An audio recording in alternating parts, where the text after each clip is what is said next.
Llegué a la cena de Navidad con el pie enyesado y una grabadora en el bolsillo. Todos me miraron consternados cuando les conté que mi nuera me había empujado a propósito. Mi hijo se rió en mi cara y dijo que me merecía esa lección. Lo que ellos no sabían es que había pasado 2 meses preparando mi venganza, y esa noche cada uno de ellos recibiría exactamente lo que merecía. Pero antes de continuar, asegúrate de que ya estás suscrito al canal y escribe en los comentarios. ¿Desde dónde estás viendo este video? Nos encanta saber hasta dónde están llegando nuestras historias. Mi nombre es Sofía Rulfo, tengo 68 años y aprendí de la peor manera posible que la confianza es algo que se gana, no que se da gratis solo porque alguien nació de tu vientre. Todo comenzó hace 3 años, cuando mi esposo Ricardo falleció de un infarto fulminante. Fueron 35 años de matrimonio, 3 décadas construyendo una vida juntos, un negocio de panadería que creció hasta convertirse en una pequeña cadena con 4 sucursales en Ciudad de México. Ricardo era el amor de mi vida, mi compañero en todo. Cuando él se fue, sentí como si me hubieran arrancado la mitad de mí. Mi hijo único, Javier, apareció en el velorio con su esposa, Mariana, y me abrazó demasiado fuerte, demasiado tiempo. En ese momento, pensé que era consuelo. Hoy sé que era cálculo. Ellos vivían en un departamento rentado en la colonia Narvarte, lejos de mí, y venían a visitarme tal vez una vez al mes. Pero después del entierro, comenzaron a aparecer cada semana. Javier insistió en que no podía quedarme sola en la casa grande de Coyoacán.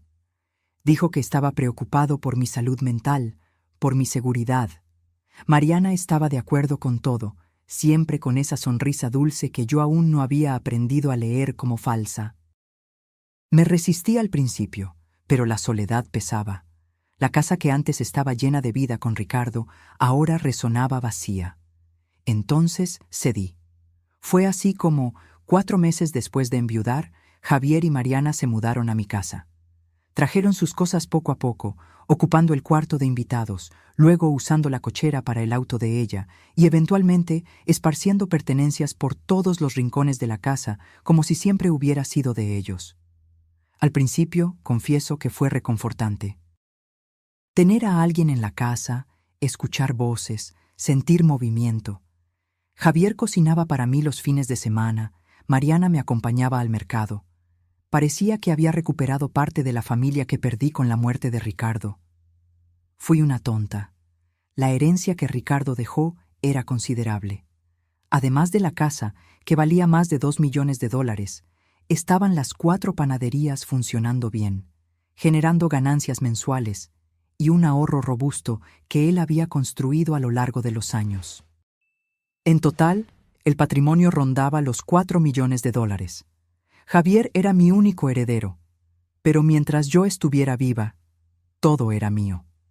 La primera petición de dinero llegó 6 meses después de que se mudaron. Javier me abordó una tarde de domingo, mientras yo regaba las plantas del jardín. Tenía esa expresión que conocí desde niño, cuando quería algo pero fingía estar avergonzado de pedirlo. Me dijo que la empresa donde trabajaba estaba pasando por reestructuración y que quizás lo despedirían. Necesitaba $50,000 para invertir en un curso de especialización que le garantizaría un mejor puesto. Como madre, ¿cómo podría negarme? Transferí el dinero al día siguiente. 3 semanas después, fue Mariana quien apareció en mi suite, toda apenada, diciendo que su madre tenía problemas de salud y necesitaba $30,000 para una cirugía particular. Pagué sin cuestionar. Después de todo, éramos familia ahora. Las peticiones se fueron multiplicando. En septiembre, otros $40,000 para una inversión que Javier juraba que se duplicaría en 6 meses. En octubre, $25,000 para arreglar el coche de Mariana después de un accidente. En noviembre, otros $30,000 para una oportunidad imperdible de sociedad en un negocio que nunca se concretó. Cuando diciembre llegó, yo ya había prestado $230,000. Y no veía ni sombra de retorno.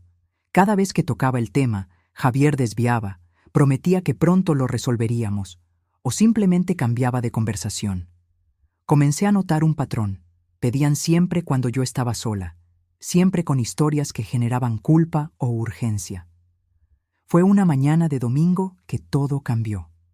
Me desperté temprano, como siempre, y bajé a hacer café. La casa aún estaba en silencio. Puse el agua a hervir y fue entonces que oí voces provenientes de su habitación.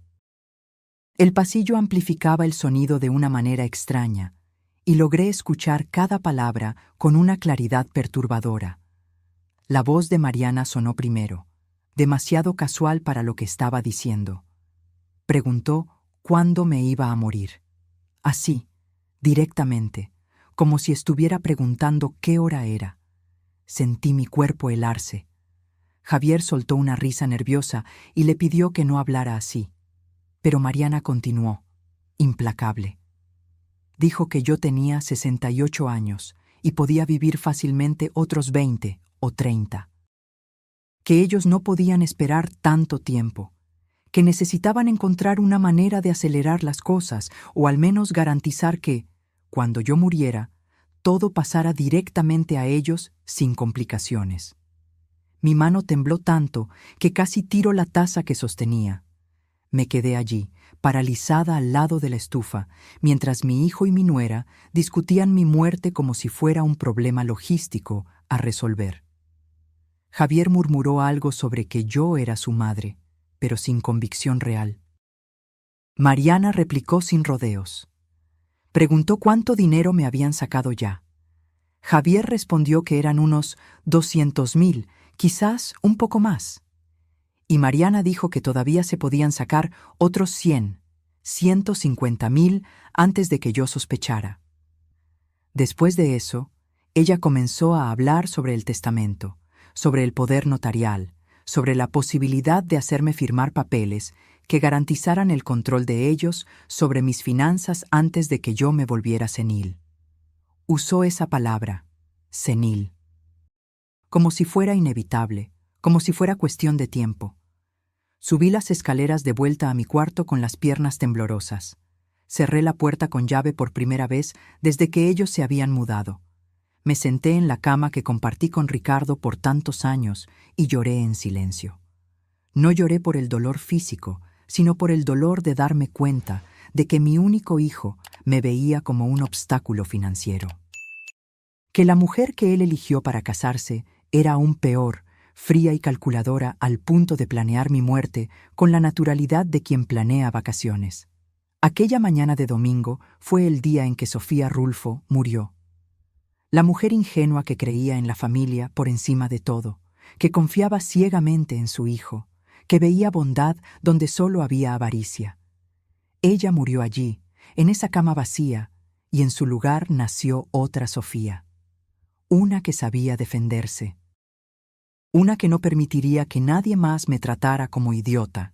Y esa nueva Sofía estaba a punto de mostrarle a Javier y Mariana que habían elegido a la víctima equivocada.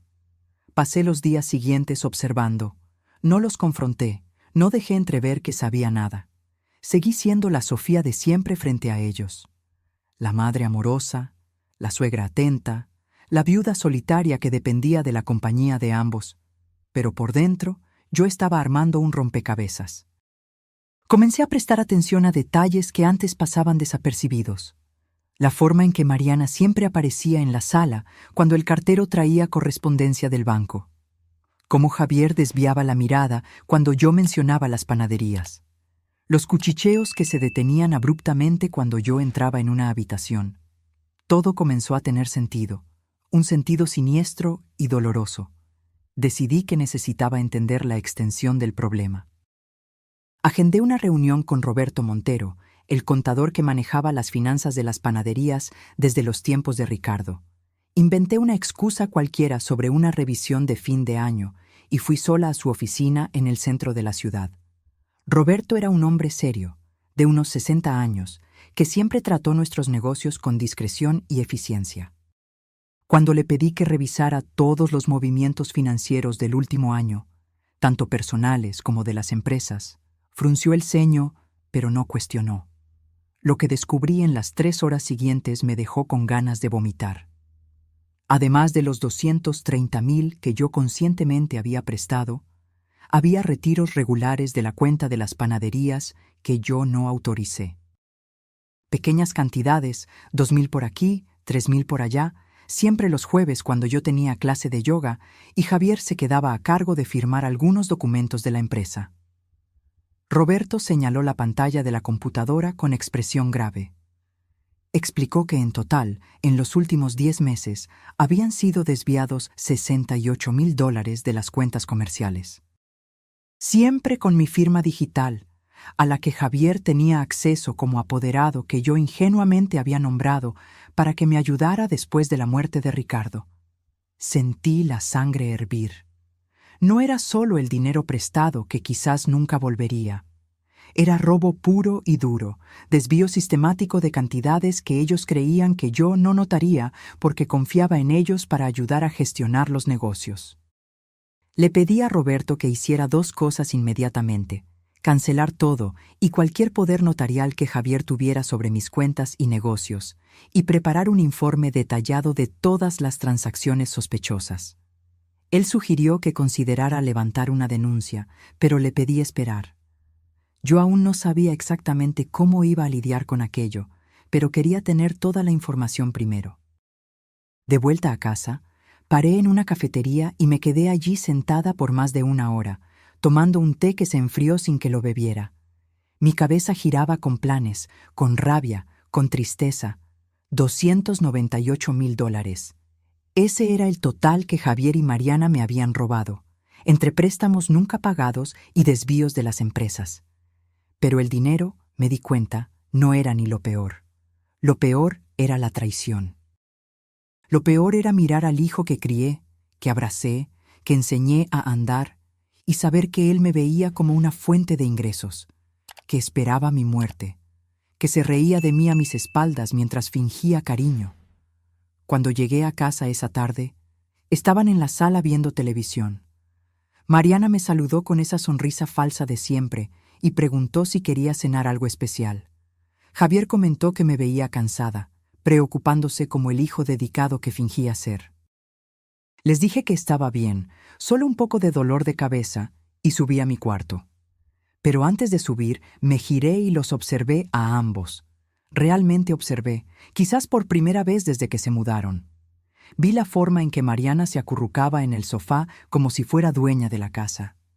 Cómo Javier tenía los pies apoyados en la mesita de centro que Ricardo había comprado en un viaje que hicimos al interior. Cómo ocupaban el espacio que era mío, que yo construí, como si ya fuera de ellos por derecho. Esa noche, acostada en la cama, tomé una decisión. No iba a simplemente echarlos o confrontarlos directamente. Eso sería demasiado fácil, demasiado rápido. Habían pasado meses manipulándome, robándome, planeando mi fin. Merecían algo más elaborado. Merecían probar su propia medicina. Comencé mi investigación al día siguiente. Mientras Javier estaba en el trabajo y Mariana había salido a encontrarse con amigas, revolví su habitación. Sé que fue invasión de privacidad, pero a ese punto ya no me importaban esas sutilezas morales. Encontré cosas interesantes. Una carpeta con copias de mi testamento antiguo, donde dejaba todo a Javier. Anotaciones sobre el valor estimado de la casa y las panaderías. Capturas de pantalla de conversaciones en un grupo de WhatsApp llamado Plan S, donde Mariana discutía con amigas las mejores formas de conseguir un poder notarial de personas mayores. Una amiga suya había recomendado a un abogado especializado en eso. Pero lo que más me impactó fue un cuaderno que Mariana mantenía escondido en el cajón de lencería. Era un diario donde anotaba estrategias para manipularme. Tenía cosas escritas como: Sofía se pone más emotiva y generosa después de hablar de Ricardo, usar eso. O: pedir dinero siempre cuando esté sola con ella, Javier estorba por ser débil. Leí aquello con una mezcla de horror y rabia. Cada página era una prueba de cómo Mariana había estudiado mi comportamiento, mis puntos débiles, para explotarme mejor. Anotaba incluso los horarios en que yo salía, las amigas que yo veía, como si estuviera haciendo vigilancia. Tomé fotos de todo con mi celular, cada página del cuaderno, cada documento en la carpeta, cada captura de conversación. Guardé todo en una carpeta oculta en mi computadora y en una copia en la nube. Si querían jugar sucio, descubrirían que yo también sabía. En los días que siguieron, mantuve mi rutina normal, pero con ojos de halcón. Me di cuenta de que Mariana revolvía mi correspondencia cuando creía que yo no veía. Noté a Javier haciendo llamadas susurradas en el balcón. Vi a los dos intercambiar miradas significativas cuando yo mencionaba cualquier cosa sobre salud. Una noche, durante la cena, Mariana soltó casualmente que una amiga suya había llevado a su madre a un geriatra muy bueno, especializado en pérdida de memoria. Dijo que era importante hacerse check-ups preventivos a mi edad. Javier estuvo de acuerdo demasiado rápido, sugiriendo que yo agendara una cita. Fingí considerar la idea, pero por dentro me estaba riendo. Estaban intentando plantar la semilla de la idea de que me estaba volviendo senil, creando una narrativa para eventualmente declararme incapaz. Era exactamente el tipo de golpe que yo había leído en el cuaderno de Mariana. Fue entonces que tuve una idea. Si ellos querían hacerme pasar por idiota, yo iba a interpretar el papel perfectamente. Les daría exactamente lo que esperaban: una viejita confusa, vulnerable, cada vez más dependiente. Y mientras ellos creyeran que estaban ganando, yo estaría construyendo mi trampa. Comencé poco a poco.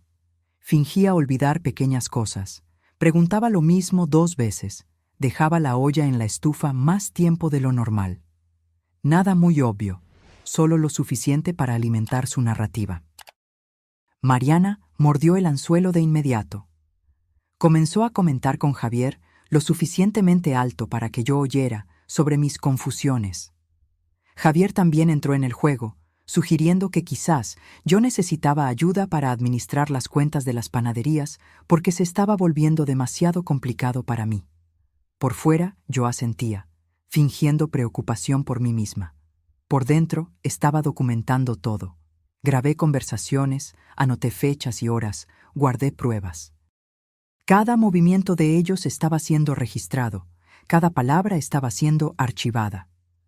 Contraté también a un detective privado, discretamente. Quería saber exactamente qué hacían Javier y Mariana cuando no estaban en casa, con quién hablaban, a dónde iban.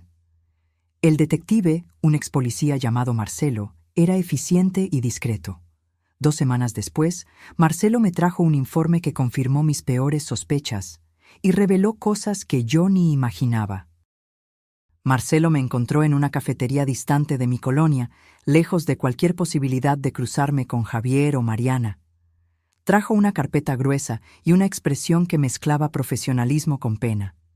Aquello ya me dijo que las noticias no serían buenas. El informe comenzaba con lo básico: rutina de Javier y Mariana, lugares que frecuentaban, personas con las que se encontraban. Pero rápidamente quedó claro que había mucho más sucediendo de lo que yo imaginaba. Primero, el departamento.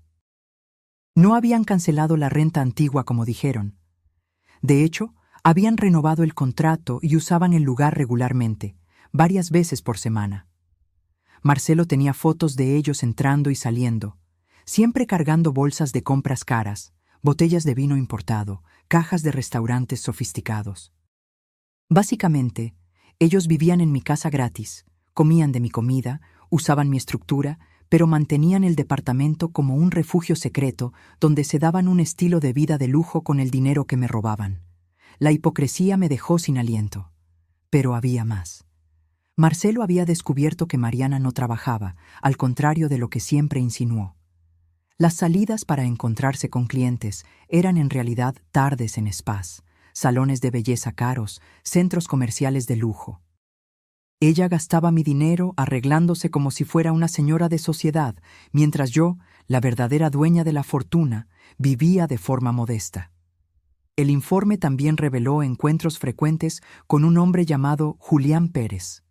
Él era abogado especializado en derecho de familia y sucesiones, particularmente en casos de interdicción y tutela de personas mayores. Marcelo había logrado confirmar, a través de una fuente en el bufete, que Mariana había consultado a Julián sobre los procedimientos para obtener la tutela legal sobre alguien considerado incapaz. Sentí mi estómago revolverse. No estaban solo robando mi dinero, estaban activamente preparando el terreno para quitarme todo control legal sobre mi propia vida. Querían convertirme en una prisionera legal, incapaz de tomar decisiones, mientras ellos administraban mi fortuna libremente. Marcelo pasó otra página, y su tono se volvió aún más serio. Había descubierto algo sobre el pasado de Mariana que Javier probablemente no sabía. Antes de casarse con mi hijo, Mariana había estado casada con un señor de 72 años por solo 11 meses. El hombre había muerto de causas naturales y le había dejado una herencia considerable a ella. En ese momento, la familia del fallecido intentó impugnar el testamento, alegando que Mariana había manipulado al anciano, pero no lograron probar nada. Ella se fue con casi $500,000 limpios. 2 años después, conoció a Javier en una aplicación de citas. Un joven, hijo único de una viuda rica. La coincidencia era demasiado perturbadora para ser ignorada. Yo no estaba lidiando con una nuera oportunista común. Estaba lidiando con alguien que tenía experiencia en manipular personas mayores para obtener herencias. Alguien que había convertido eso casi en una profesión. Y mi hijo, mi Javier, era o cómplice consciente o una herramienta útil en sus manos. Marcelo me mostró fotos del tal Julián. Un hombre de unos 40, bien vestido, con ese aire de quien sabe exactamente cómo funciona el sistema y cómo explotarlo. Aparentemente, tenía un historial de ayudar a familias a obtener la tutela sobre parientes mayores, siempre por honorarios altísimos. Su bufete estaba especializado en ese nicho lucrativo y moralmente cuestionable. Le pedí a Marcelo que continuara investigando, especialmente enfocándose en cualquier contacto entre Mariana y personas de su primer matrimonio y cualquier movimiento financiero sospechoso. Él estuvo de acuerdo y prometió tener más información en 2 semanas. Salí de esa cafetería con el informe escondido en mi bolso y una claridad cristalina en la mente. Mariana no era simplemente una vividora oportunista que vio una oportunidad y la tomó. Ella era una depredadora profesional que había elegido a mi hijo y, a través de él, a mí, como blancos deliberados. Y Javier, mi propia sangre, había aceptado ese papel, ya fuera por avaricia, debilidad o una combinación de ambas. Esa noche no pude cenar con ellos. Inventé un dolor de cabeza y subí temprano. Pero en realidad me quedé en el cuarto analizando cada página del informe de Marcelo, conectando los puntos, entendiendo la extensión de la trampa en la que había caído. Tenían un plan a largo plazo. Primero, vaciar mis cuentas a través de préstamos y desvíos. Segundo, crear una narrativa de declive mental. Tercero, usar a Julián para obtener la tutela legal. Y luego, con control total sobre mis finanzas y persona, convertirme en un cascarón vacío mientras vivían a costa de mi fortuna hasta que yo muriera naturalmente, o, quién sabe, con una pequeña ayuda. El recuerdo de la conversación que escuché sobre cuándo iba a morir y si podían acelerar las cosas ganó un peso nuevo y más siniestro. Con el historial de Mariana de un esposo anciano que murió convenientemente temprano, no era paranoia considerar que ella pudiera estar planeando algo similar conmigo. Tomé una decisión allí mismo. No iba a simplemente defenderme. Iba a contraatacar. Iba a usar cada información que tenía, cada prueba que Marcelo consiguiera, cada error que ellos cometieran, para darle la vuelta al juego completamente. Cuando terminara con ellos, Javier y Mariana entenderían el verdadero significado de meterse con la persona equivocada. Comencé por lo obvio, alterar mi testamento. Agendé una reunión con mi abogado de confianza, el doctor Augusto Trejo, que manejaba los asuntos legales de las panaderías desde hacía años. Fui a su oficina un día que Javier estaba viajando por trabajo y Mariana, supuestamente, había ido a visitar a su madre. El doctor Augusto me recibió con el cuidado de siempre, ofreciendo café y preguntando por mi salud. Cuando le expliqué que quería hacer alteraciones significativas en el testamento, tomó papel y pluma con expresión atenta. Primero, removí a Javier como heredero universal. En su lugar, dividí mis bienes de forma que las panaderías y la mitad del dinero fueran a una fundación de caridad que ayuda a niños desfavorecidos. La casa y la otra mitad del dinero irían a mi sobrino Rafael, hijo de mi hermana fallecida, un muchacho serio y trabajador que siempre mantuvo contacto conmigo sin interés financiero. Javier heredaría solo una cantidad simbólica de $100,000, lo suficiente para no poder impugnar el testamento alegando que fue olvidado, pero lo suficientemente pequeña para dejar clara mi insatisfacción. Y dejé una carta explicativa, sellada, para ser abierta solo después de mi muerte, detallando las razones de mi decisión. El doctor Augusto hizo algunas preguntas, asegurándose de que yo estaba lúcida y segura de la decisión.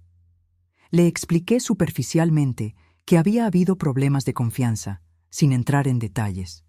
Fue lo suficientemente profesional para no insistir, solo garantizó que todo sería hecho conforme a la ley y guardado en sigilo absoluto. También aproveché para hacer un poder notarial de salud, nombrando a mi mejor amiga Sonia como responsable de tomar decisiones médicas por mí en caso de que quedara incapacitada. Cualquier intento de Mariana y Javier de internarme o medicarme contra mi voluntad ahora chocaría con esa barrera legal. Salí del bufete sintiendo un peso salir de mis hombros. Era solo el primer paso, pero uno importante. Ahora, incluso si lo peor me sucedía, ellos no tendrían lo que querían. Toda la planificación, toda la manipulación, sería en vano. Pero yo no pretendía que lo peor sucediera.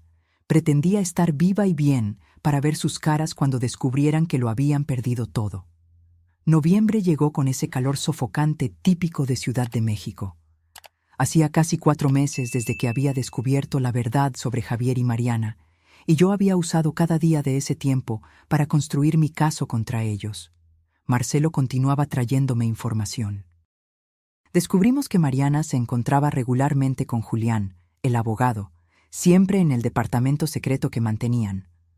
Logramos incluso fotos de ellos entrando juntos al edificio y audios que comprobaban que estaban preparando documentación para requerir mi interdicción.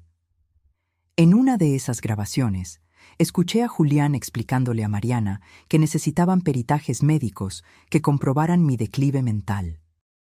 Él sugirió que consiguieran llevarme a un médico específico, alguien que trabajaba con él y estaba dispuesto a diagnosticar problemas cognitivos mediante un pago extra. Era corrupción descarada, un esquema bien montado para defraudar el sistema legal. Mariana preguntó cuánto tiempo tardaría.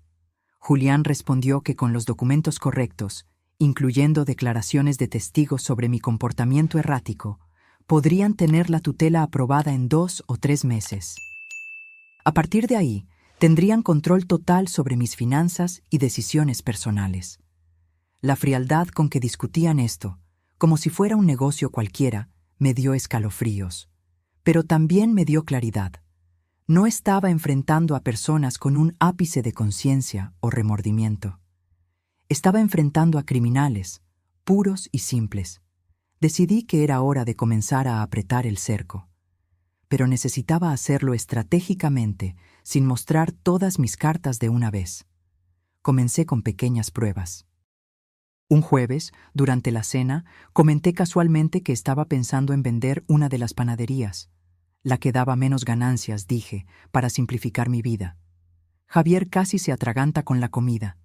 Mariana se puso visiblemente tensa. Pasaron toda la comida intentando convencerme de que era una pésima idea, que yo estaba confundida, que las panaderías eran mi legado y me arrepentiría. La preocupación de ellos no tenía nada que ver conmigo, claro. Estaban aterrados con la idea de que yo vendiera activos antes de que pudieran tener control sobre ellos. Dejé el tema morir naturalmente, diciendo que lo pensaría mejor. Pero observé cómo se quedaron agitados en los días siguientes. Mariana hizo llamadas urgentes, probablemente a Julián.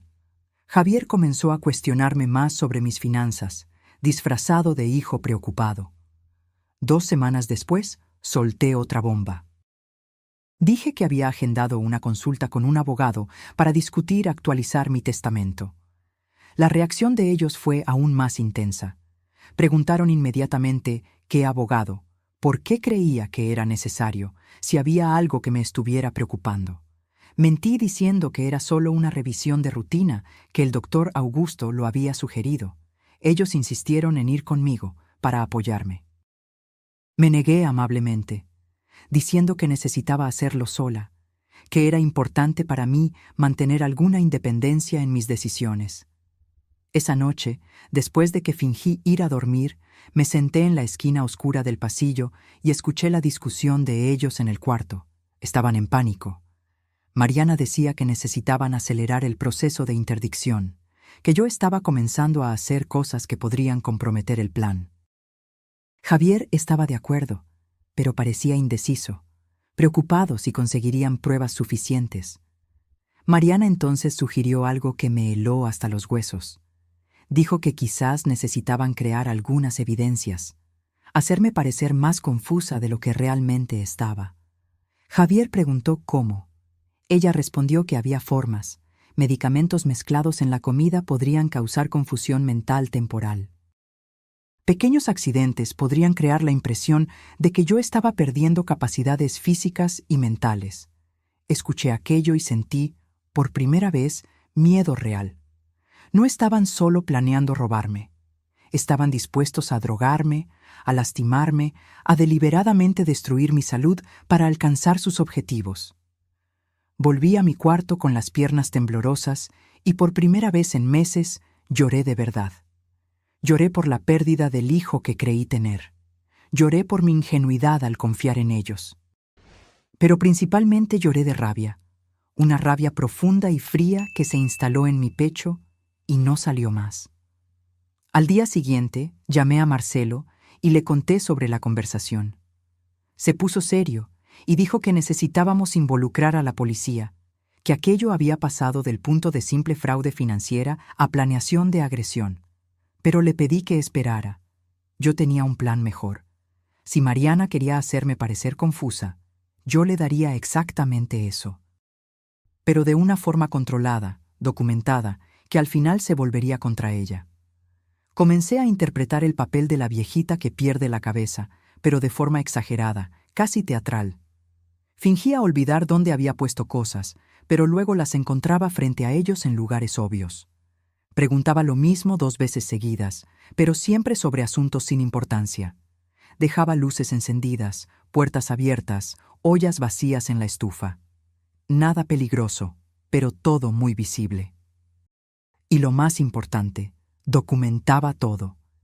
Instalé cámaras ocultas en puntos estratégicos de la casa, pequeñas, discretas, que grababan todo en alta definición y se guardaban automáticamente en la nube.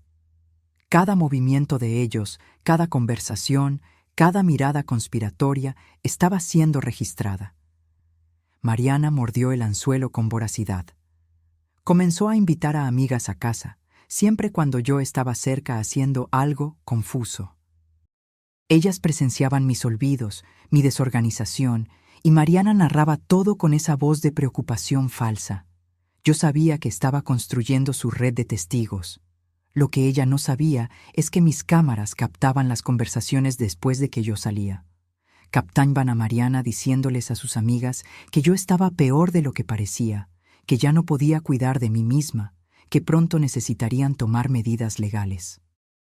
Captaban las risas cuando creían que yo no oía, los comentarios sobre lo bueno que sería cuando tuvieran acceso a todo el dinero. Javier también entró en el juego, pero de forma diferente. Comenzó a llevar documentos a casa, papeles de las panaderías que necesitaban mi firma. Solo que ahora él revisaba cada firma mía, comparaba con anteriores, buscando señales de temblor o descoordinación que pudiera usar como prueba de declive. Entonces comencé a firmar algunas cosas con la mano temblando a propósito. Otras veces firmaba perfectamente. Quería crear inconsistencia, darles esperanza pero nunca certeza total. Verlos frustrados, intentando descifrar mi estado real, Era casi satisfactorio. Pero todo cambió una tarde de diciembre, 3 semanas antes de Navidad. Yo había ido al supermercado a hacer compras. Al volver, con las bolsas en la mano, subí los 3 escalones de la entrada de la casa como hacía desde hacía 20 años. Solo que esta vez sentí algo empujarme por la espalda. No fue un tropiezo accidental.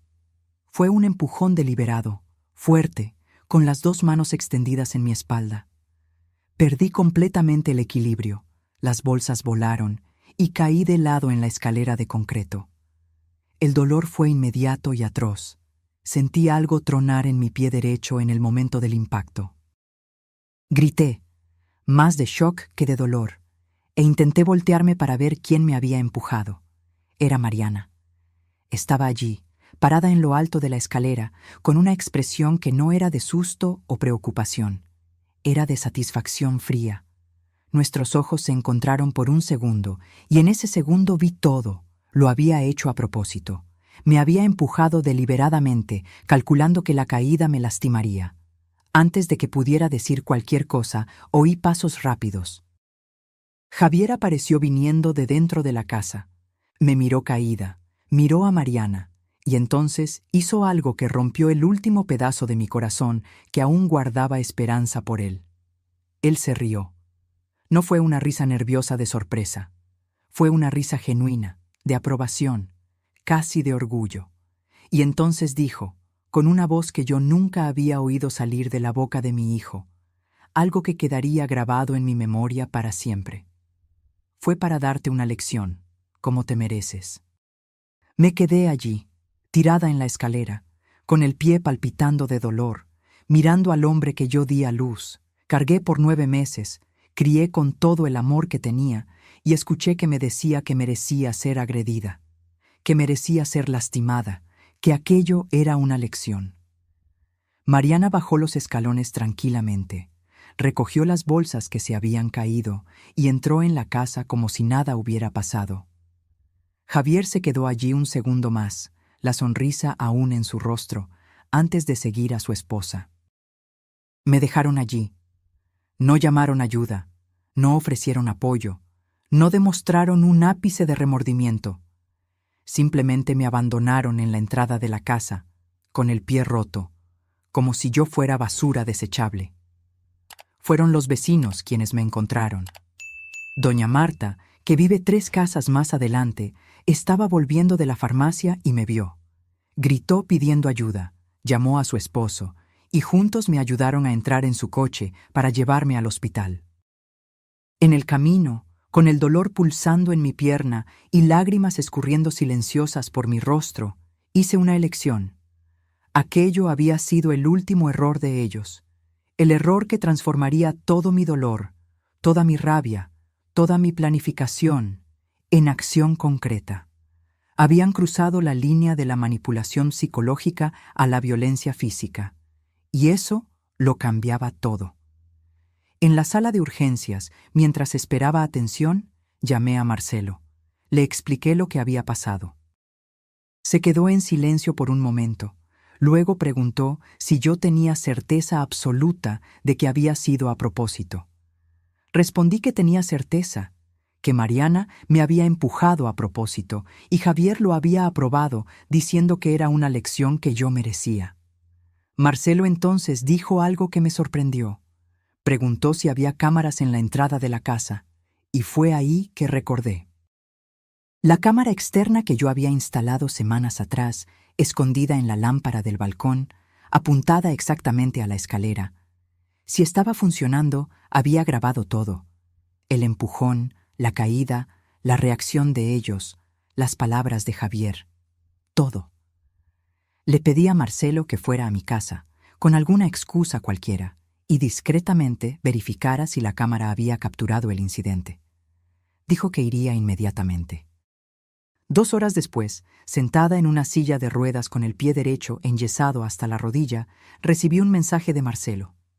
Apenas 2 palabras y un emoji. Lo logramos. La cámara había funcionado perfectamente. Había grabado a Mariana mirando alrededor antes de empujarme, verificando si había testigos. Había grabado el empujón en sí, deliberado y fuerte. Había grabado mi caída y mi grito. Y principalmente, había grabado a Javier riendo y diciendo aquellas palabras monstruosas.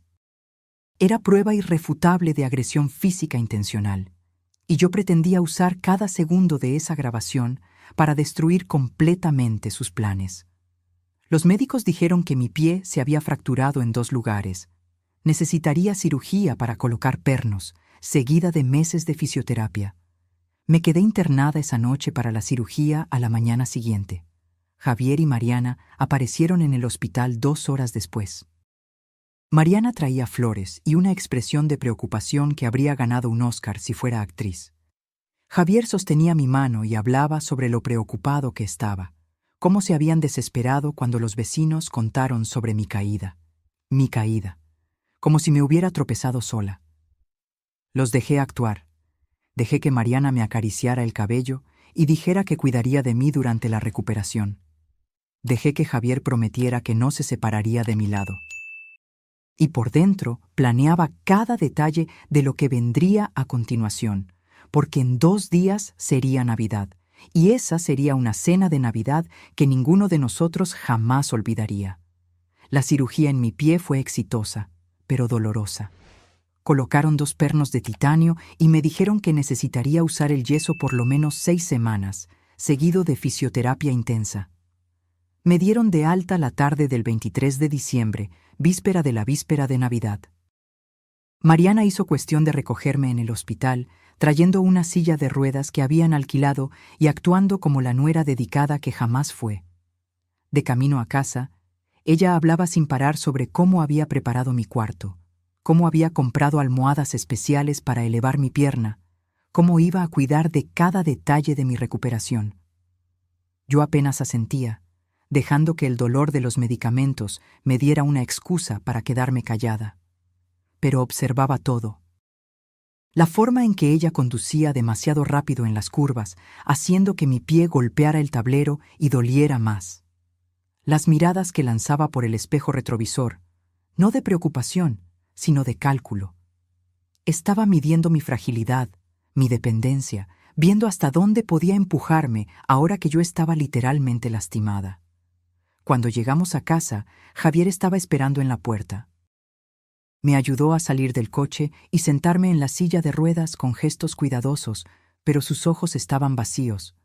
No había amor allí, no había preocupación filial genuina, solo el desempeño de un papel que él había elegido interpretar. Me instalaron en el cuarto y Mariana trajo sopa. Yo no comí. Dije que la medicación del hospital me había quitado el apetito. La verdad es que no confiaba en nada que viniera de sus manos. No después de la conversación que escuché sobre poner medicamentos en mi comida. La sopa podía estar perfectamente normal, pero no iba a arriesgarme. Esa noche, sola en el cuarto con la puerta cerrada con llave, llamé a Marcelo. Me dijo que había compilado todas las grabaciones de las cámaras de los últimos 2 meses. Teníamos horas de material mostrando conversaciones sospechosas, encuentros con Julián, discusiones sobre sus planes y, principalmente, la grabación cristalina de la agresión en la escalera. Le conté sobre mi plan para la cena de Navidad. Se quedó en silencio por un momento, luego preguntó si yo estaba segura. Aquello iba a hacer estallar a mi familia de una manera que no tenía vuelta atrás.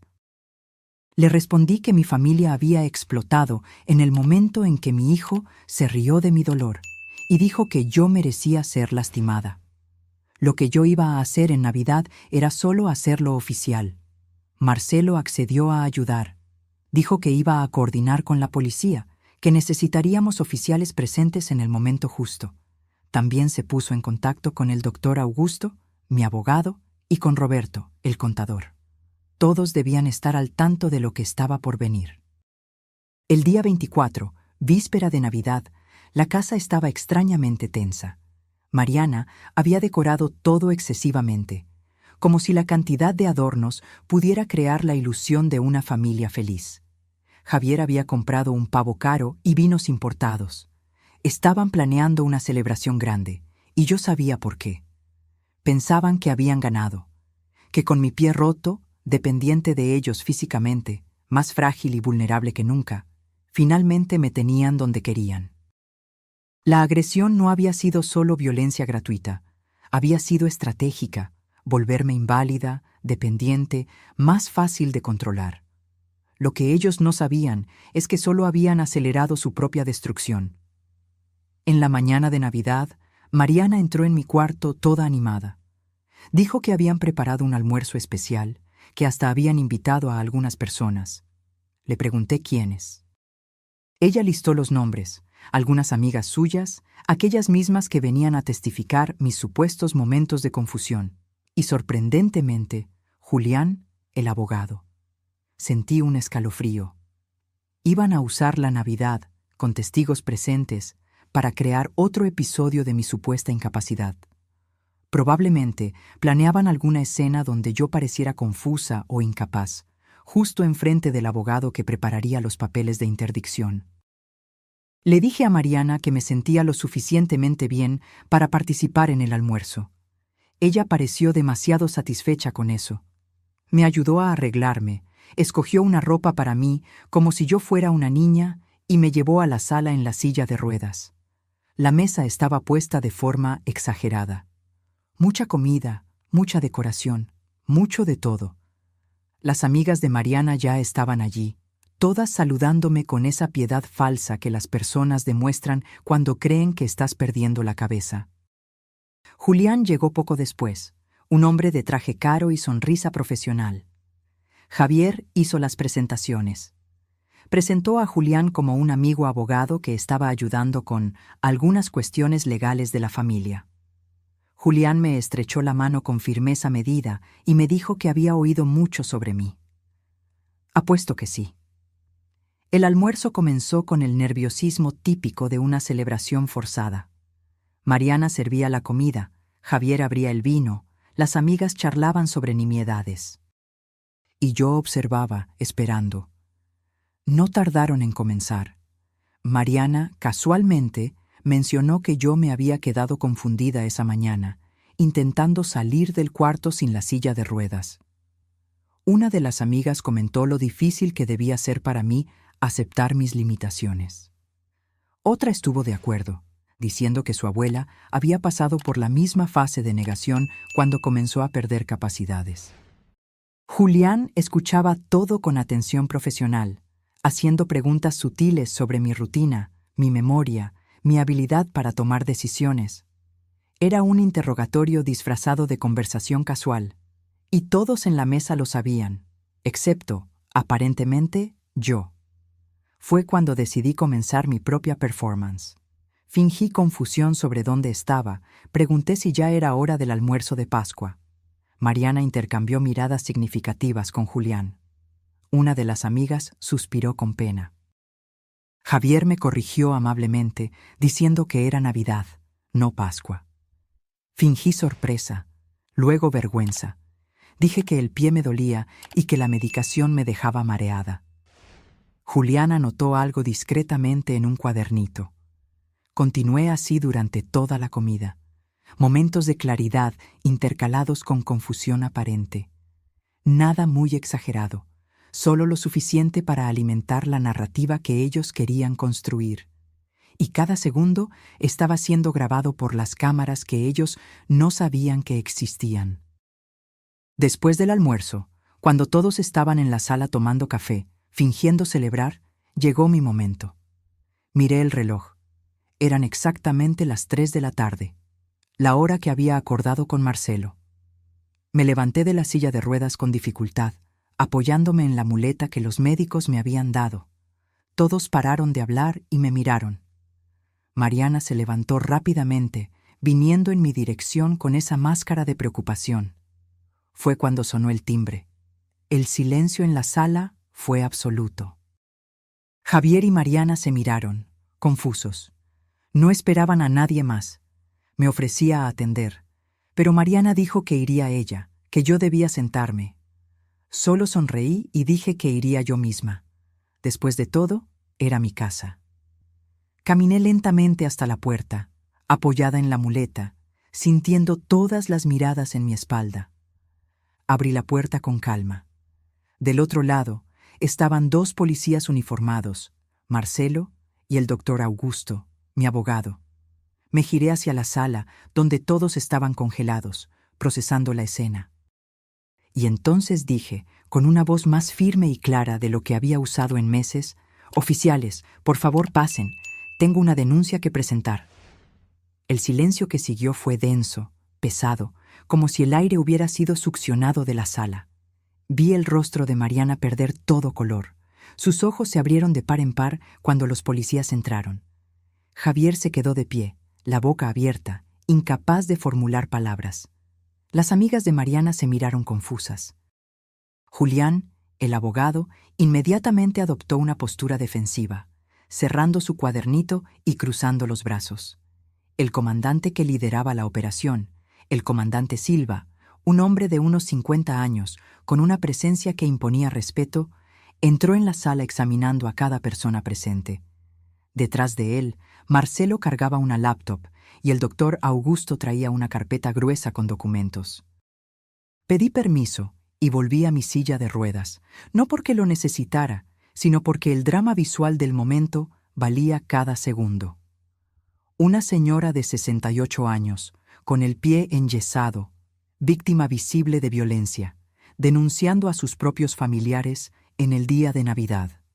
Era una imagen que se grabaría en la memoria de todos los presentes. El comandante Silva se presentó formalmente y preguntó quiénes eran Javier Rulfo y Mariana Rulfo. Mi hijo y mi nuera se identificaron con voces temblorosas. Una de las amigas de Mariana se levantó nerviosamente, diciendo que quizás sería mejor irse, pero el comandante pidió amablemente que todos permanecieran sentados. Fue entonces que comencé a hablar. Mi voz salió firme, sin vacilación, completamente diferente de la mujer confusa que había estado representando durante el almuerzo. Expliqué que en los últimos meses había sido víctima de desvío sistemático de recursos financieros, totalizando aproximadamente $300,000. Que mi hijo y mi nuera habían obtenido acceso a mis cuentas a través de un poder notarial que les concedí confiando en ellos tras la muerte de mi esposo. Que habían usado ese acceso para robar dinero tanto de mis cuentas personales como de las empresas que yo administraba. Javier intentó interrumpir, diciendo que eran préstamos familiares, malentendidos. El comandante le pidió que esperara su turno para hablar. Continué. Dije que había descubierto a través de investigación particular que mantenían un departamento secreto pagado con mi dinero, donde vivían un estilo de vida de lujo mientras vivían en mi casa gratis. Que Mariana tenía historial de casarse con un anciano que murió convenientemente, dejándola como heredera. Que habían contratado a un abogado especializado en interdicción para declararme mentalmente incapaz. Julián intentó protestar, diciendo que no sabía de lo que yo estaba hablando, que solo prestaba consultoría legal. El doctor Augusto abrió la carpeta y sacó copias de correos electrónicos entre Julián y Mariana, discutiendo exactamente los procedimientos para internarme. El abogado palideció. Pero lo peor, continué, era que después de descubrir que yo estaba investigando, habían comenzado a planear formas de drogarme para crear evidencias falsas de declive mental. Y que hace 3 días, mi nuera me había empujado deliberadamente en la escalera, rompiéndome el pie. Mariana explotó. Gritó que yo me había caído sola, que estaba delirando, que la medicación me estaba volviendo paranoica. Las amigas de ella estuvieron de acuerdo, diciendo que yo claramente no estaba bien, que todo el comportamiento durante el almuerzo demostraba confusión. Fue cuando Marcelo abrió la laptop. En la pantalla grande que conectó a la televisión de la sala, comenzó a rodar la grabación de la cámara externa.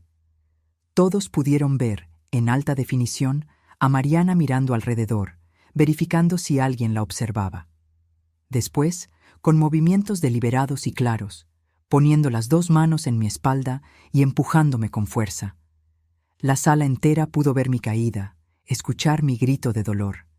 Y luego pudo ver y oír a Javier saliendo de casa, mirándome caída y riendo.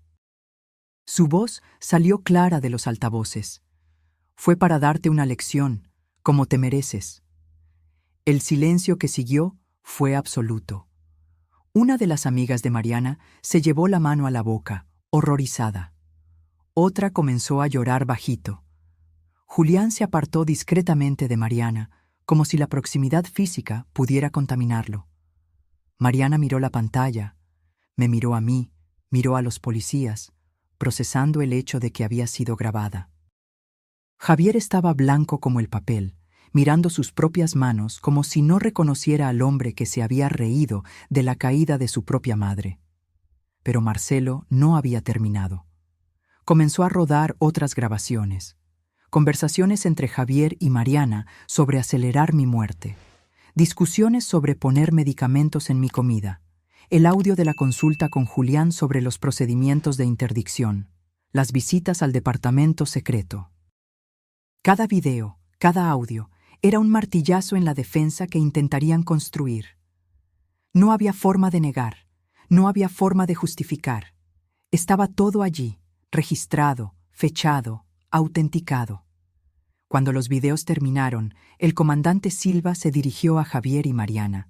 Dijo que estaban siendo arrestados en flagrante por lesiones corporales dolosas, en el caso de Mariana, y por complicidad y amenaza, en el caso de Javier. Que otros crímenes serían investigados, incluyendo desvío de recursos, estafa y conspiración. Mariana intentó correr.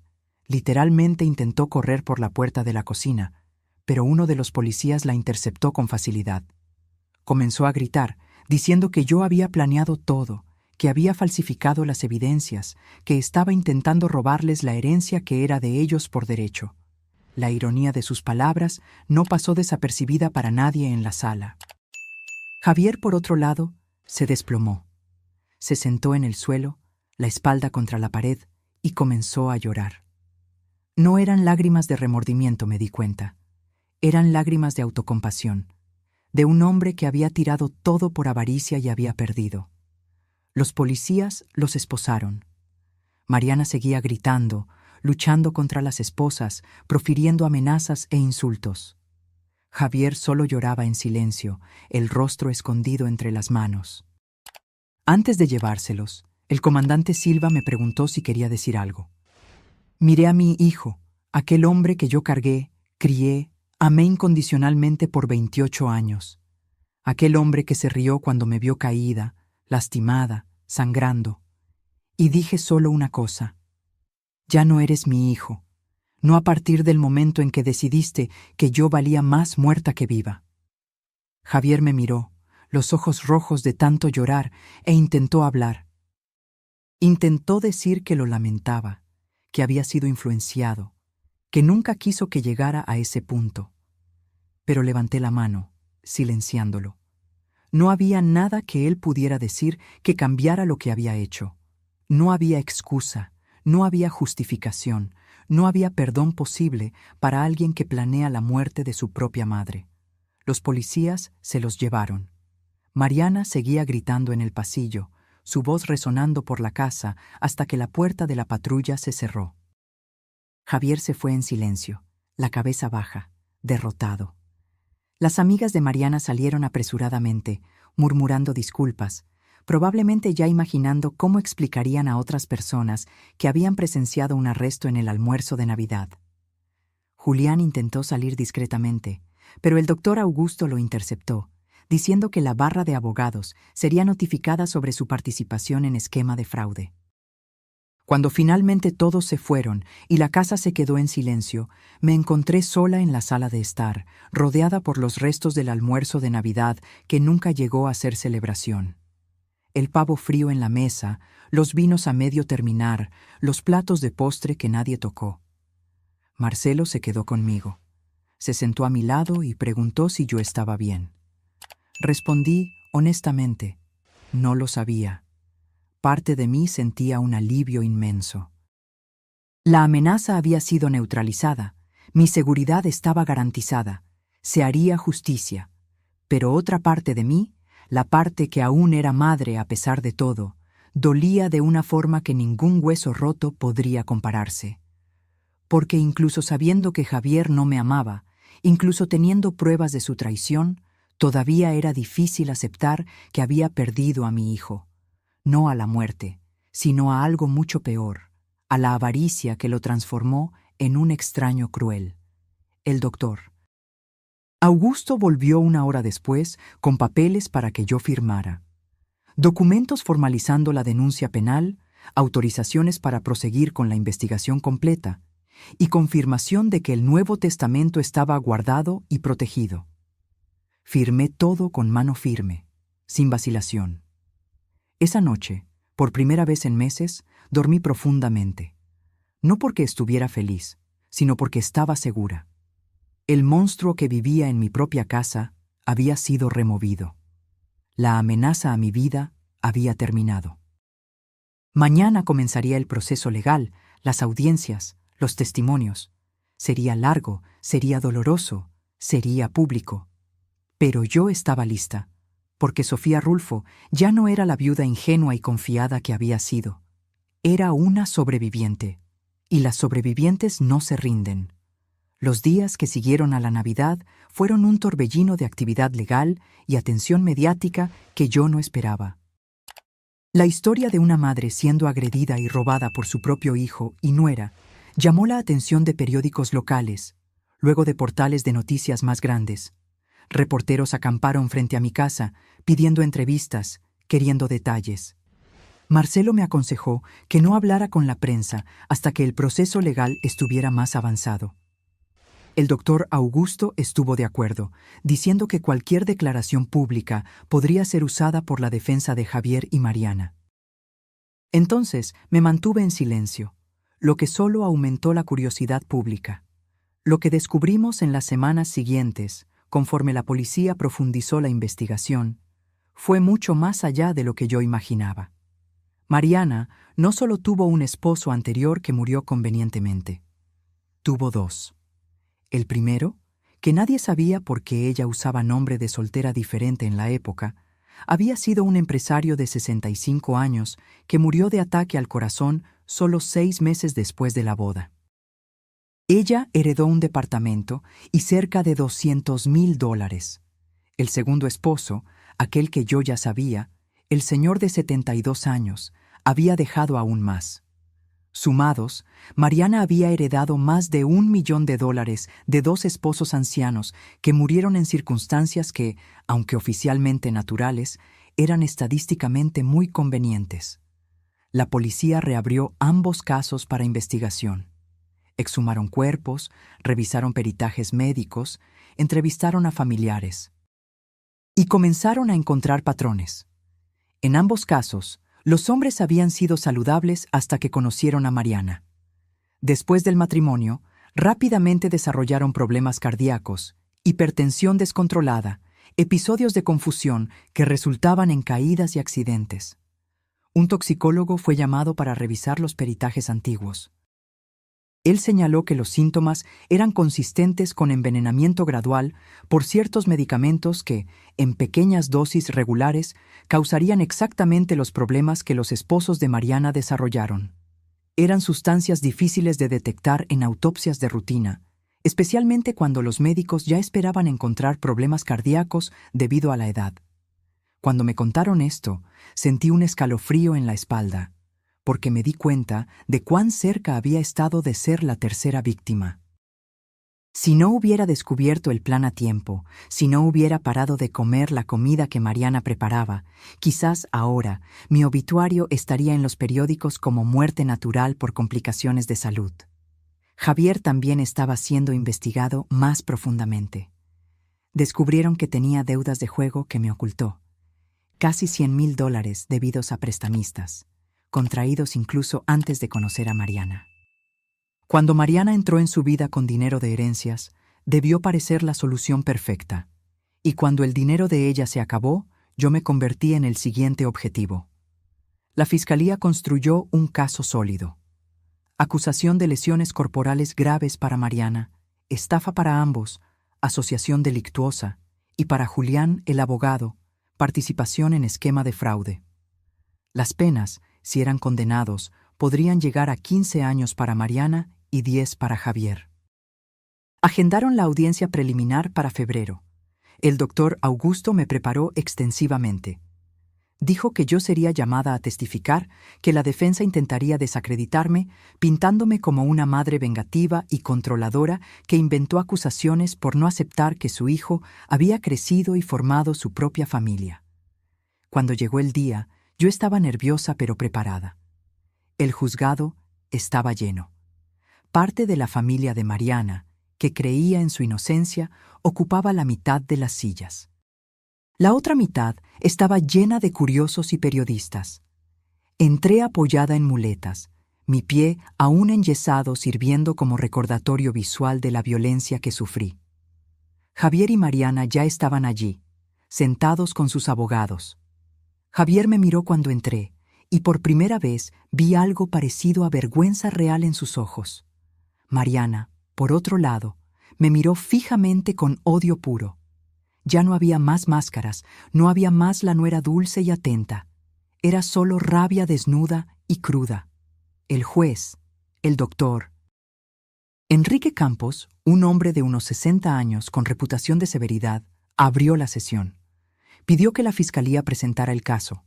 La doctora Patricia Méndez, la fiscal designada, era una mujer competente de unos 40 que tenía experiencia en crímenes contra personas mayores.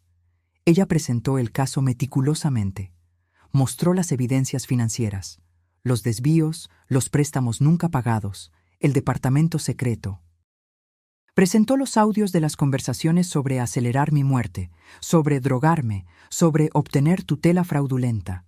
Y finalmente, reprodujo el video de la agresión en la escalera.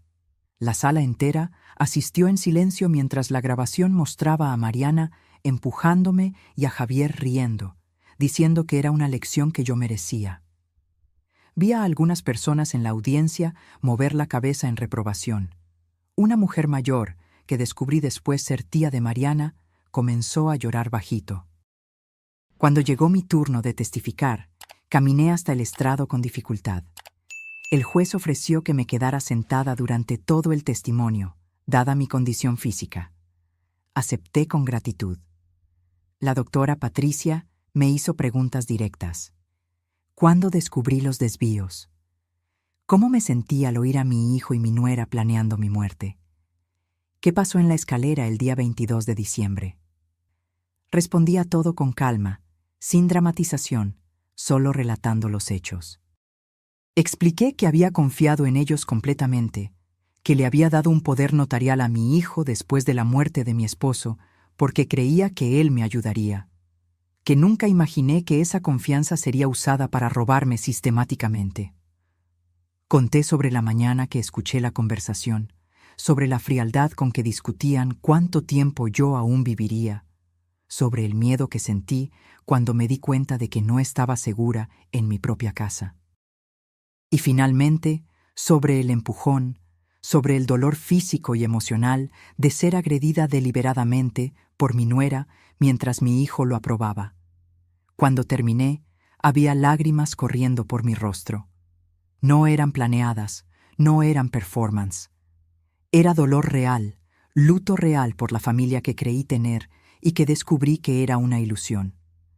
El abogado de Mariana, el doctor Carlos Furtado, un hombre agresivo conocido por tácticas de intimidación, comenzó el contrainterrogatorio. Él intentó pintarme como controladora, preguntando si yo no tenía dificultad en aceptar que Javier era adulto y tenía derecho a su propia vida. Si no era posible que mi interpretación de las conversaciones que escuché estaba distorsionada por mi estado emocional después de enviudar. Respondí pacientemente que estar de luto no me volvía sorda ni incapaz de comprender el español claro. Que escuchar a alguien decir «¿Cuándo se va a morir la vieja y no podemos esperar 30 años?» no dejaba margen para interpretación. Él entonces sugirió que quizás yo me había caído sola en la escalera y en mi estado confuso documentado por los testigos del almuerzo, había creado una narrativa falsa de agresión, que el video mostraba solo a Mariana cerca de mí, no necesariamente empujándome. La doctora. Patricia objetó inmediatamente, pidiendo que el video fuera reproducido nuevamente, frame por frame, y allí, para que todos vieran, estaba claro. las manos de Mariana extendidas en mi espalda, empujando con fuerza suficiente para mover mi cuerpo entero hacia adelante. No había ambigüedad, no había interpretación alternativa. Era agresión clara y deliberada. El abogado de Javier, un hombre más joven llamado Dr. Rafael Acosta, intentó un enfoque diferente. Sugirió que mi hijo había sido manipulado por Mariana, que ella era la verdadera criminal, que Javier era esencialmente otra víctima, seducido por una mujer calculadora que tenía historial de explotar a personas mayores. Miré a Javier cuando el abogado dijo eso. Mi hijo mantuvo los ojos bajos, no confirmando ni negando. Parte de mí quería creer en esa narrativa, quería pensar que mi niño había sido engañado, manipulado, llevado por el camino equivocado por una influencia maligna. Pero entonces recordé la risa, de la forma en que él se había reído cuando me vio caída, sangrando, con el pie roto, de la forma en que dijo que yo merecía esa lección. Aquello no era manipulación, aquello era crueldad que venía de dentro de él, de un lugar oscuro que quizás siempre estuvo allí y yo nunca quise ver. Cuando el juez preguntó si yo tenía algo más que declarar antes de terminar mi testimonio, pedí permiso para hablar directamente a mi hijo. El juez dudó, pero acabó accediendo. Miré a Javier. Él finalmente levantó los ojos y me miró fijamente, y yo dije, con una voz que salió más firme de lo que esperaba: Javier, por 28 años yo te amé incondicionalmente. Te di todo lo que pude: amor, educación, oportunidades, confianza. Cuando tu padre murió, eras la persona más importante de mi vida. Y tú tomaste todo eso y lo transformaste en arma contra mí. No por necesidad, no por desesperación, sino por avaricia pura. Me robaste, me traicionaste, te reíste de mi dolor. Así que no eres víctima de nadie aparte de tus propias elecciones, y tendrás que vivir con ellas por el resto de tu vida. Javier comenzó a llorar. Ya no eran lágrimas de autocompasión, me di cuenta. Eran lágrimas de alguien que finalmente entendía la magnitud de lo que había perdido.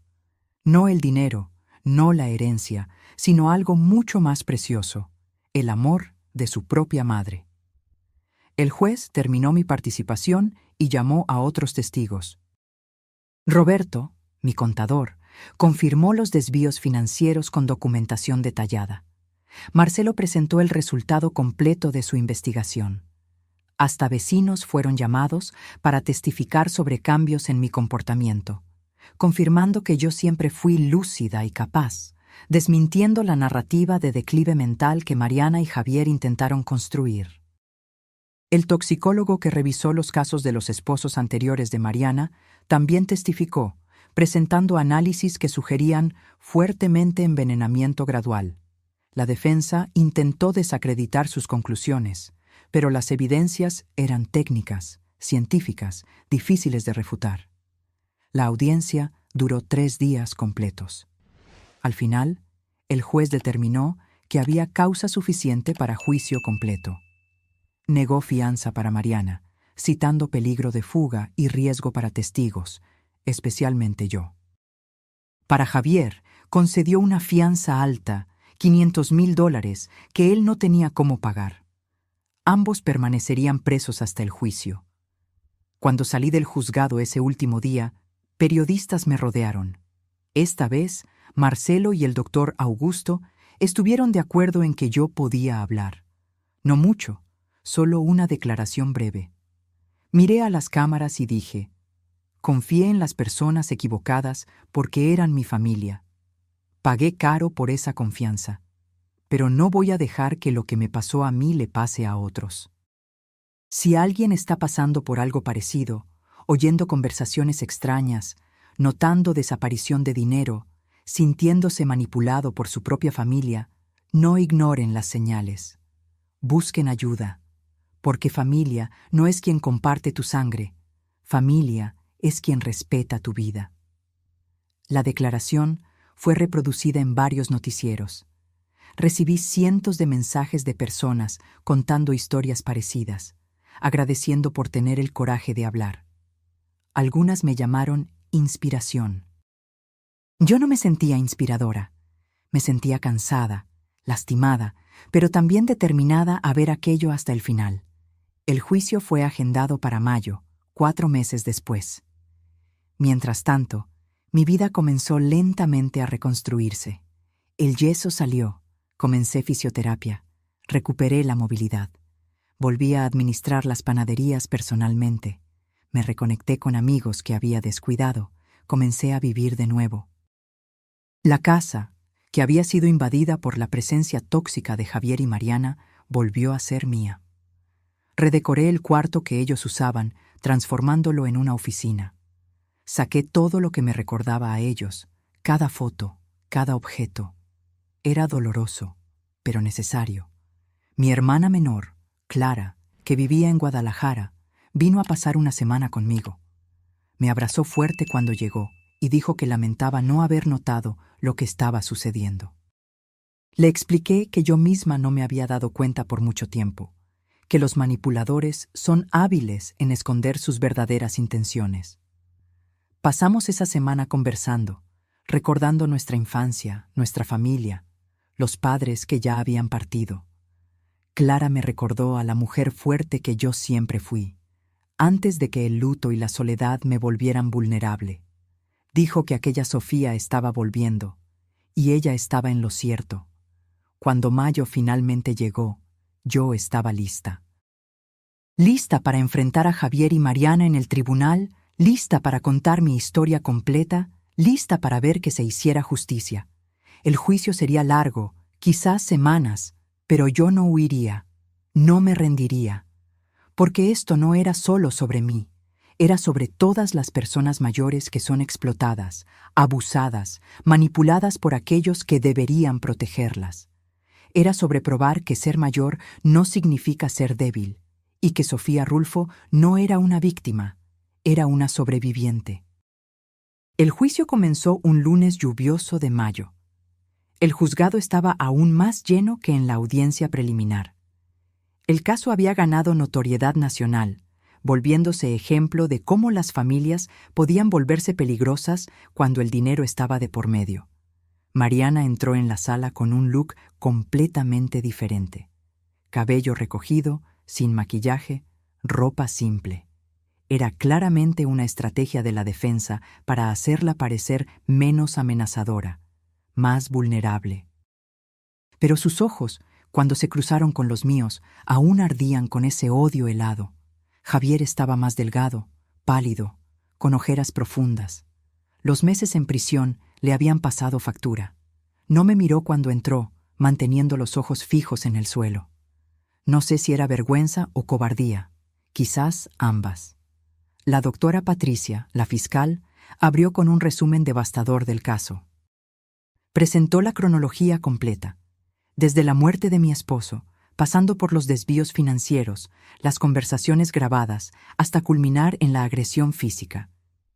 Ella pintó un cuadro de depredadores sistemáticos que habían elegido a una viuda vulnerable como blanco. Cuando llegó el turno de la defensa, el abogado de Mariana intentó una estrategia arriesgada. Admitió que ella había cometido errores, pero argumentó que todo había sido por amor a Javier. Que ella era una esposa dedicada intentando ayudar a su esposo a resolver problemas financieros. Que el empujón había sido un accidente, un momento de frustración donde ella solo extendió la mano y yo, desequilibrada por la edad y la medicación, caí. La narrativa habría sido convincente si no fuera por el video.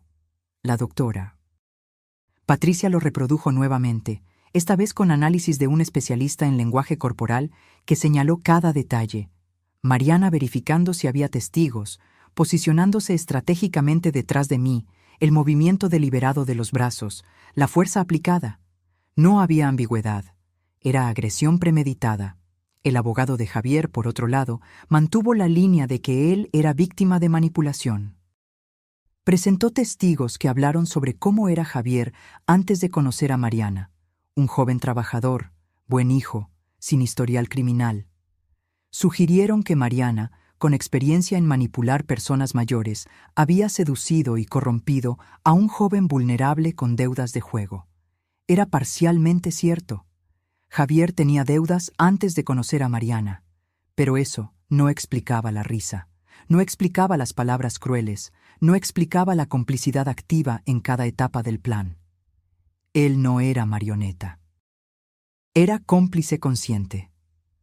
A lo largo de 2 semanas, testigo tras testigo fue llamado. El toxicólogo explicó en detalles técnicos cómo los esposos anteriores de Mariana probablemente fueron envenenados.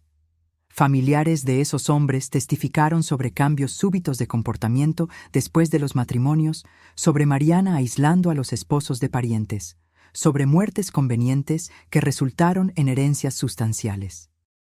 Roberto presentó documentación financiera que no dejaba dudas sobre los desvíos sistemáticos. Marcelo describió su investigación, las fotos del departamento secreto, los encuentros con Julián. Cada pieza de evidencia era otro ladrillo en el muro que cercaba a Javier y Mariana, eliminando cualquier posibilidad de inocencia. Julián, el abogado corrupto, había cerrado un acuerdo con la fiscalía. A cambio de testificar contra Mariana y Javier, recibiría una sentencia reducida. Su testimonio fue devastador. Describió en detalles cómo Mariana lo buscó específicamente pidiendo ayuda para obtener tutela fraudulenta de una suegra rica y senil. Contó que Mariana había pedido indicación de médicos dispuestos a suministrar peritajes falsos, de testigos que podrían ser comprados. Que el plan era declararme incapaz, obtener control total de las finanzas, y entonces, usando sus palabras, esperar a que la naturaleza siguiera su curso con o sin ayuda. Esa última parte causó conmoción en la sala. El juez tuvo que pedir orden, porque Julián había esencialmente confirmado que Mariana planeaba mi muerte, ya fuera esperando que sucediera naturalmente o acelerando el proceso. Cuando llegó mi turno de testificar nuevamente, esta vez en el juicio completo, subí al estrado con paso firme. Mi pie había cicatrizado completamente, aunque aún sentía dolor en días de lluvia. Pero ya no necesitaba muletas, no mostraba más fragilidad física. Quería que el jurado me viera como era, una mujer de 68 años perfectamente capaz, lúcida, fuerte.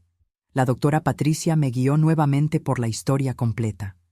Esta vez pude hablar más libremente, añadir detalles emocionales que en la audiencia preliminar se habían quedado fuera.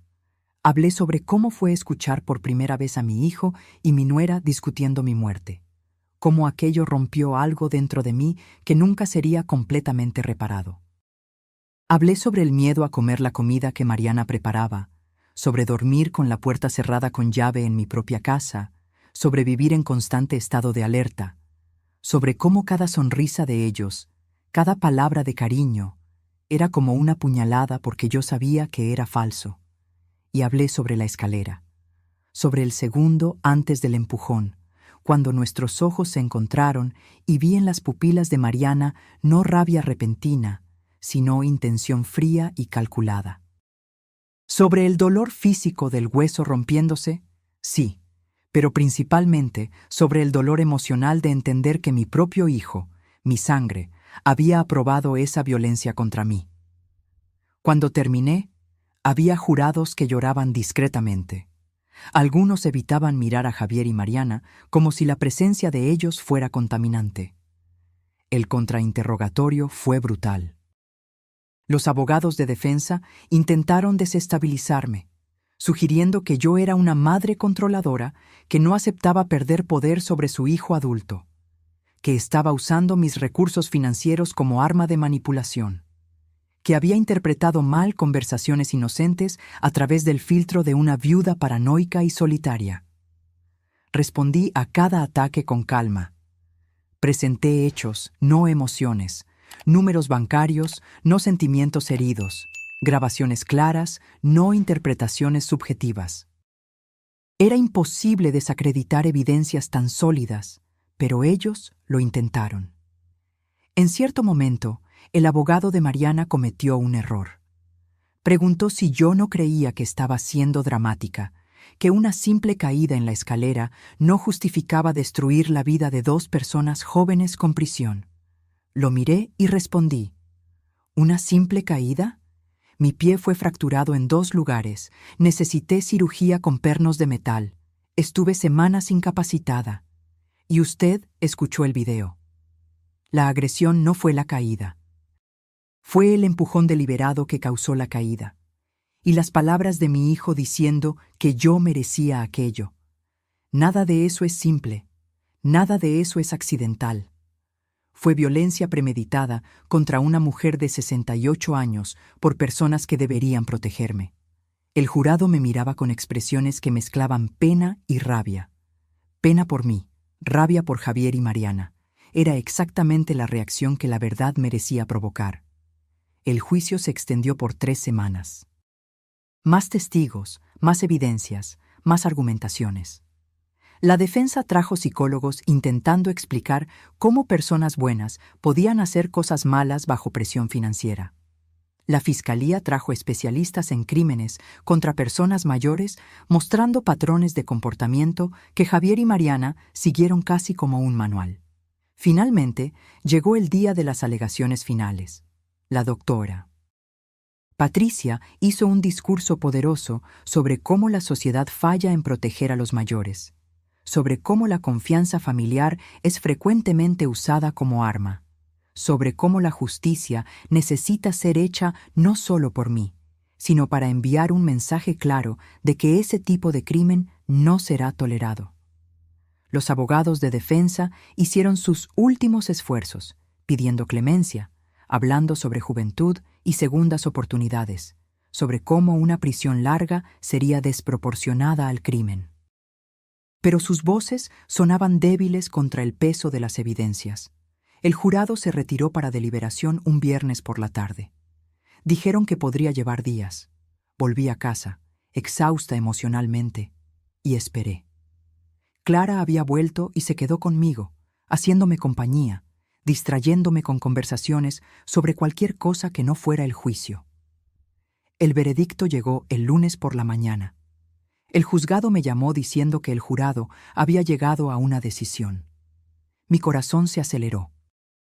3 días era un tiempo relativamente corto, lo que generalmente indicaba que la decisión había sido clara, no controversial. Volví al juzgado con Clara a mi lado. La sala estaba tensa, silenciosa. Mariana miraba fijamente hacia adelante, el rostro una máscara vacía. Javier se mordía los labios nerviosamente, las manos temblando incluso esposadas. El juez entró y pidió que todos se pusieran de pie. El presidente del jurado, una mujer de unos 50 años con expresión seria, se quedó de pie con el papel del veredicto en las manos. En cuanto al crimen de lesiones corporales graves, consideramos a la acusada Mariana Rulfo culpable. Sentí a Clara apretar mi mano. En cuanto al crimen de estafa, consideramos a los acusados Mariana Rulfo y Javier Rulfo culpables. En cuanto al crimen de asociación delictuosa, consideramos a los acusados Mariana Rulfo y Javier Rulfo culpables. Culpables, en todas las acusaciones. El jurado no había tenido dudas. Mariana permaneció inmóvil, pero vi una lágrima descender por su rostro. No de remordimiento me di cuenta, de rabia por haber sido atrapada. Javier bajó la cabeza y comenzó a sollozar bajito. El juez entonces pasó a la sentencia. Para Mariana, 12 años de prisión en régimen cerrado, sin posibilidad de progresión a régimen semiabierto antes de cumplir la mitad de la pena. Para Javier, 8 años, con posibilidad de progresión después de 1/3 cumplido, dado que cooperó parcialmente con la investigación y no tenía antecedentes criminales. 12 años, 8 años. Eran sentencias pesadas, pero justas. Mariana tendría casi 40 cuando saliera, si salía. Javier tendría 36. Sus vidas, al menos como las conocían, habían terminado. Parte de mí sintió una punzada de dolor al ver a mi hijo siendo llevado nuevamente por los policías. Aquel impulso maternal que nunca muere completamente, independiente de lo que el hijo haga. Pero la mayor parte de mí sintió alivio. Se había hecho justicia. La pesadilla había terminado. Fuera del juzgado, di otra entrevista breve.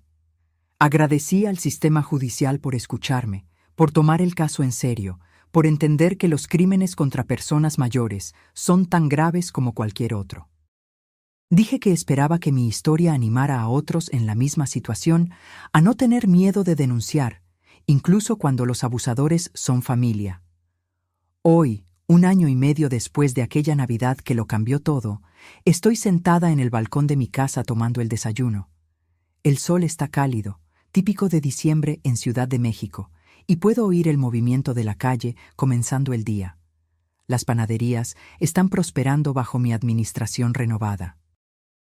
Contraté a un gerente de confianza para el día a día, pero participo activamente en las decisiones importantes. Descubrí que haber sido forzada a volver al control total de los negocios me dio una energía que no tenía hacía años. La casa es diferente, más ligera.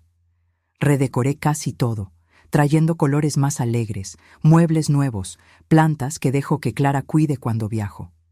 Sí, volví a viajar. Fui a Cancún a principios de año, algo que Ricardo y yo siempre planeamos hacer, pero nunca hicimos.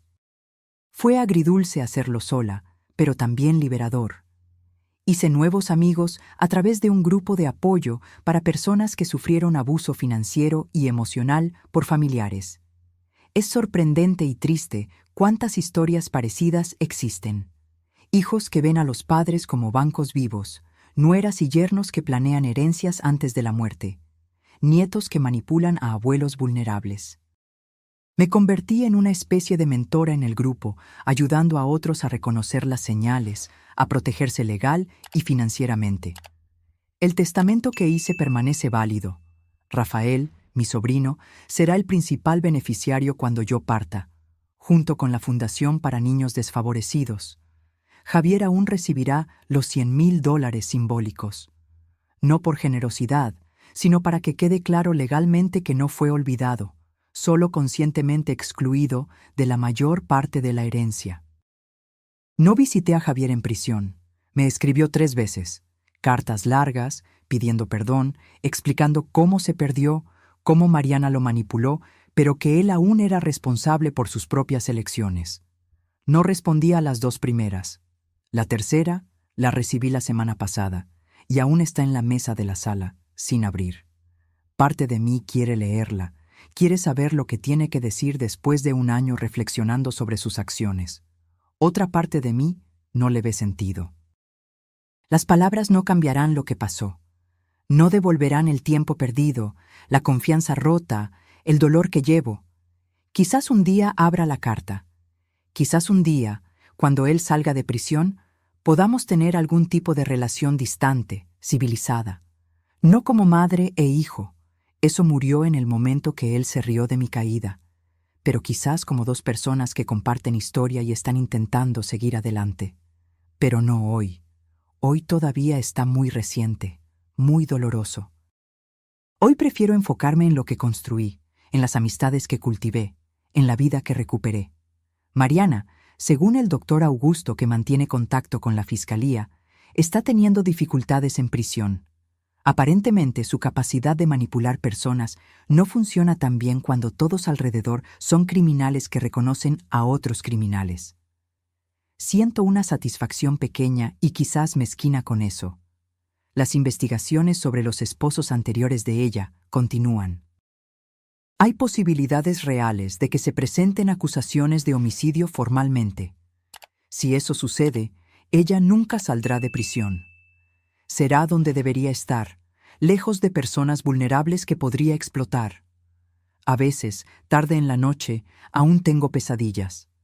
Sueño que estoy cayendo en la escalera de nuevo, que despierto y ellos todavía están en la casa, que descubro tarde que fui envenenada. Despierto sudando, el corazón acelerado y necesito unos minutos para recordar que estoy segura. Que ellos están presos. Que el peligro pasó. La terapeuta que comencé a ver hace algunos meses dice que es normal, que el trauma lleva tiempo para procesar, que las pesadillas disminuirán eventualmente. Estoy comenzando a creerle. Las pesadillas ya son menos frecuentes de lo que eran al principio. ¿Qué aprendí de todo esto? Que la confianza es preciosa y debe ser dada con cuidado, incluso a la familia. Especialmente a la familia, quizás, porque es ahí donde tenemos más que perder cuando somos traicionados. Que ser mayor no significa ser débil o incapaz, y que no debemos dejar que nadie nos haga sentir así. Aprendí que es posible reconstruir la vida después de la destrucción. Que es posible encontrar fuerza incluso cuando todo parece perdido. Que la justicia, aunque demorada, aún existe. Y que sobrevivir no es solo continuar existiendo, es elegir vivir plenamente a pesar de lo que intentaron hacer contigo. Miro las cicatrices en mi pie, aún visibles donde los pernos fueron insertados. Algunas personas podrían ver esas cicatrices como recuerdo de victimización. Yo las veo como recuerdo de supervivencia, de lucha, de victoria. Sofía Rulfo ya no es la viuda ingenua que confiaba ciegamente. No es más la madre que ponía al hijo por encima de todo, incluso de su propia seguridad. Es una mujer que miró a la traición de frente, luchó contra ella y venció. Y si mi historia puede ayudar a una sola persona a reconocer las señales de abuso, a tener el coraje de denunciar, a protegerse antes de que sea demasiado tarde, entonces todo el sufrimiento habrá valido la pena. Porque al final no es sobre el dinero que intentaron robar, no es sobre la herencia que planeaban, es sobre dignidad, sobre el derecho de vivir sin miedo en tu propia casa. Sobre justicia cuando familiares se transforman en depredadores. Y sobre probar que las viudas de 68 años con pie roto pueden ser más peligrosas y resilientes de lo que los criminales de 30 y tantos imaginan. Termino mi café, me levanto y comienzo mi día. Tengo reunión en la panadería, almuerzo con Clara, clase de pintura por la tarde, vida normal, vida buena, mi vida. Y es exactamente así como debe ser. La pesadilla terminó. La vida continúa. Y yo, Sofía Rulfo, estoy más viva que nunca. Ahora, si te gustó esta historia, haz clic en suscribirse y dime en los comentarios, ¿qué parte te dejó con la boca abierta? Ah, y no olvides hacerte miembro para tener acceso a videos exclusivos que no publico aquí. Te espero allá.